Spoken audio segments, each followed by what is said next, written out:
Hello friend, welcome to my channel সুন্দর ইতিহাস। সুন্দর ইতিহাসের পক্ষ থেকে জানাই আন্তরিক শুভেচ্ছা ও অভিনন্দন। আজকে একটি গুরুত্বপূর্ণ খবর দিতে চলেছি। আপনারা জানেন, এর আগের ভিডিওতে আমি 3 তারিখ সম্ভবত ভিডিওতে বলেছিলাম যে মাদ্রাসা সার্ভিস কমিশনের গ্রুপ ডি এর রেজাল্ট শুক্রবার 4 তারিখ 4ই সেপ্টেম্বর 4 তারিখে শুক্রবার হচ্ছে, সেই শুক্রবারে কিন্তু রেজাল্ট প্রকাশিত হওয়ার সম্ভাবনা। এবং আমি প্রতিবেদন স্বরূপ সেখানে আপনাদের মোটা অক্ষরে লাল কালি দিয়ে বর্ডার করে সেই প্রতিবেদনের মাঝখানে রেখে দিয়ে আমি খবরটা কিন্তু আপনাদেরকে জানিয়ে দিয়েছিলাম। সেই মতোই কিন্তু আজকে আমরা দেখতে পাচ্ছি 4 তারিখে কিন্তু রেজাল্ট রাতারাতি কিন্তু হয়ে গেছে। এবার এই যে লিস্ট বার করে দিয়েছে, এই লিস্টে আমরা দেখব কারা কারা এই লিস্টে নাম তুলতে পারলেন। যারা এই লিস্টে নাম তুলতে পারলেন তাদের প্রত্যেককে আমার পক্ষ থেকে আন্তরিক শুভেচ্ছা ও কনগ্রেচুলেশন রইল। আপনারা এক প্রকার আপনাদের চাকরি কিন্তু নিশ্চিত হয়ে গেল। এখন কোর্টের 7 তারিখে কী খবর হবে সেটা পরের কথা, কিন্তু আপনাদের নাম কিন্তু লিস্টে চলে এসেছে। তবে বেশ কিছু ক্যান্ডিডেটের নাম দেখলাম আমি এখানে ওয়েট লিস্টে রয়েছে, ওয়েটিং লিস্টে যাদের নাম রয়েছে। যদি কোনো ক্যান্ডিডেট চাকরি নিতে অনিচ্ছুক হয়ে থাকেন তাহলে অবশ্যই যে 2-1 জন বা 3 জন 4 জন এরকম করে কিন্তু ওয়েটিং লিস্টে রেখেছে, সেখান থেকে তারা চাকরিটা পেতে পারেন। যদি প্রত্যেকেই চাকরি নিয়ে নেয় তাহলে কিন্তু ওয়েটিং লিস্ট থেকে যারা নাম তুলেছেন সেখানে থেকে তাদের আর চাকরি হবে না। তবে যদি কেউ চাকরি ইচ্ছাকৃতভাবে বা অন্য কোনো চাকরি পেয়ে থাকে তাহলে কিন্তু সে চাকরি নেবে না, আর সেই জায়গাটা একটি ভ্যাকান্স খালি হবে, আর সেই পরিপ্রেক্ষিতে সেই ওয়েটিং লিস্ট থেকে সে নামটি ওখানে গ্যাপটাকে পূরণ করবে। তাই এখানে ইমপ্ল্যানেন্ট এবং ওয়েটিং লিস্ট দুটোই কিন্তু রেখেছে। তো চলুন আমরা দেখে নেব গুরুত্বপূর্ণ এখানে যে লিস্টটা এখানে দেওয়া হয়েছে। দেখুন, the West Bengal Madrasah service commission এখানে দিয়েছে final merit list of first state level selection test non teaching group D. আমরা সরাসরি চলে যাব লিস্টটাকে দেখতে। এখানে আমরা দেখতে পাচ্ছি first SLST NT group D, first SLST NT group D final merit list. আমরা এই ফাইনাল মেরিট লিস্টে ক্লিক করে দেখে নেব এখানে কাদের নাম রয়েছে, কাদের কপাল চকচক করছে। চলুন আমরা এখানে লিস্টে ক্লিক করে দেখে নিই। ক্লিক করা হলো।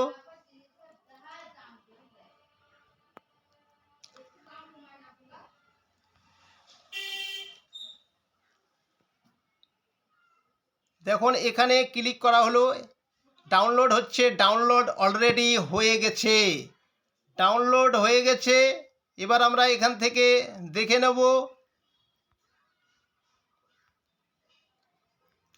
দি West Bengal Madrasah service commission first state level selection test non teaching group D final merit list. এখানে district wise, post wise, medium wise, category wise কিন্তু এখানে ফাইনাল মেরিট লিস্ট প্রকাশিত হয়ে গেছে। আমরা দেখে নেব ডিস্ট্রিক্ট অ্যাপ্লাইড ফর। এখানে ডিস্ট্রিক্টের নাম দেওয়া আছে প্রথম সারিতে, তারপরে পোস্ট, তারপরে রয়েছে রেজিস্ট্রেশন নাম্বার, তারপরে স্ট্যাটাস, তারপরে র্যাঙ্ক, তারপরে মিডিয়াম, তারপরে ক্যাটাগরি। তো প্রত্যেকটা জায়গা থেকে আমরা দেখে নেব।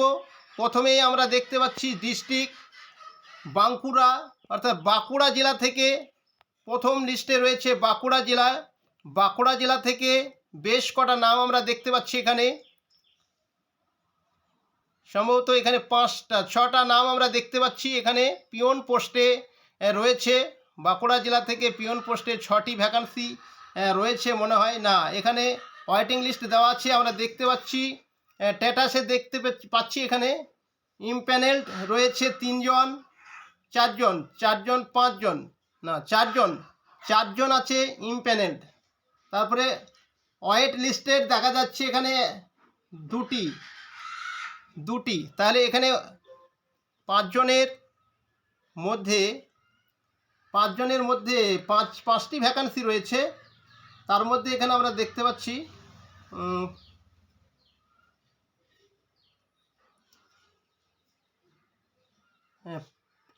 চারটে রয়েছে, চারটে ইম্প্যানেলড রয়েছে, আর ওয়েট লিস্টে রয়েছে দুটি ওয়েট লিস্টেড রয়েছে। তো এই চারটে ভ্যাকান্সির মধ্যে কিন্তু দুজনকে এক্সট্রা কিন্তু এখানে নাম তোলা হয়েছে তাদের ওয়েটিং লিস্টে। তাহলে এই চারজনের মধ্যে যদি কেউ একজন চাকরি ছেড়ে দেয় বা যদি না নেয়, তাহলে কিন্তু এই দুজনের মধ্যে থেকে র্যাঙ্ক এখানে পরপর দেওয়া হয়েছে, এক এক করে এখানে দেখতে পাচ্ছি আমরা। তো এদের এখান থেকে নেওয়া হবে। তবে মনে রাখতে হবে বাঁকুড়া জেলা থেকে যে ওয়েট লিস্ট রয়েছে দুটিই কিন্তু, একটি জেনারেল একটি ফিমেল, অর্থাৎ একটা ছেলে একটা মেয়ে। তো এদের মধ্যে থেকে নেওয়া হবে। তারপরে আমরা দেখে নেব বর্ধমান ডিস্ট্রিক্ট রয়েছে। বর্ধমান ডিস্ট্রিক্টে রয়েছে ঠিক একবার পরপর কিন্তু প্রত্যেকটা ডিস্ট্রিক্ট থেকে দেওয়া হয়েছে। বর্ধমান ডিস্ট্রিক্টে যে সমস্ত ক্যান্ডিডেটদের নাম এখানে রয়েছে আপনারা অবশ্যই এখান থেকে দেখে নেবেন। তারপরে বীরভূম রয়েছে, তারপরে এখানে দেখতে পাচ্ছি আমরা কোচবিহার রয়েছে।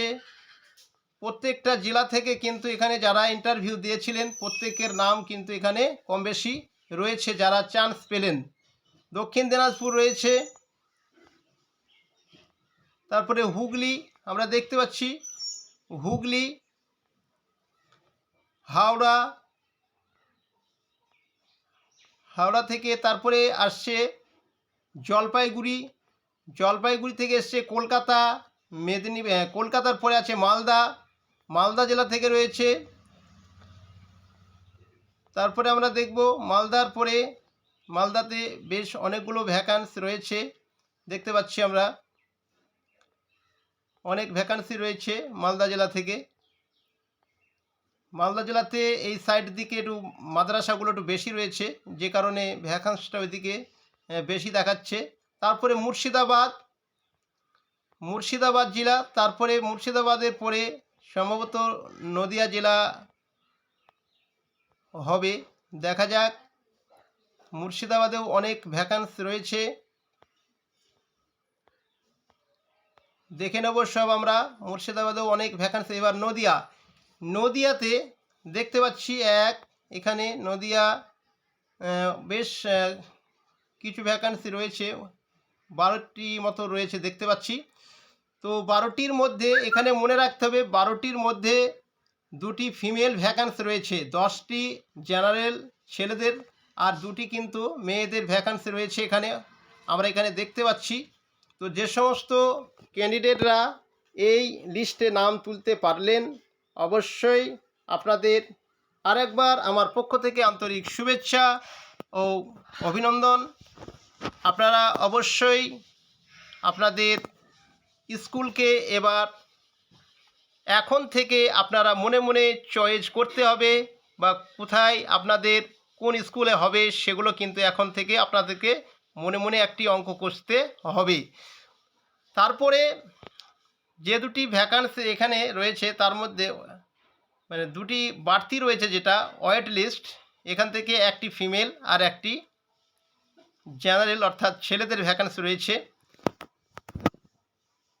তারপরে আমরা দেখব নর্থ চব্বিশ পরগনাতে অনেক ভ্যাকান্সি রয়েছে। পশ্চিম মেদিনীপুরেও বেশ ভ্যাকান্সি রয়েছে। পুরুলিয়া, সাউথ 24 পরগনা, উত্তর দিনাজপুর এখানে রয়েছে, উত্তর দিনাজপুর। তারপরে রয়েছে এখানে শেষ আমরা দেখতে পাচ্ছি উত্তর দিনাজপুর। তো যে সমস্ত জেলাগুলোতে ভ্যাকান্সি রয়েছিল তাদের নামের লিস্ট কিন্তু এখানে প্রকাশিত হয়ে গেছে। তো আশা করি আপনারা আপনাদের সেই 14 বছরের যে কাঙ্ক্ষিত ফলাফল আজকে আপনারা দেখতে পেলেন। আজকে আপনাদের খুশির একটা জোয়ার কিন্তু বয়ে যাবে। আশা করছি আপনাদের শুভ দিনটি অনেকেই আনন্দে মেতে উঠবেন। তো যাই হোক, ভিডিওটি আজকে এই পর্যন্ত। ভিডিওটি ভালো লেগে থাকলে অবশ্যই একটি লাইক করবে এবং বন্ধুদেরকে শেয়ার করে দেবে। যারা এখনও পর্যন্ত দেখেননি তাদেরকে শেয়ার করে দেবেন। তো এখানেই শেষ করছি। দেখা হচ্ছে পরবর্তী অন্য কোনো একটি ভিডিওতে। Thank you for watching.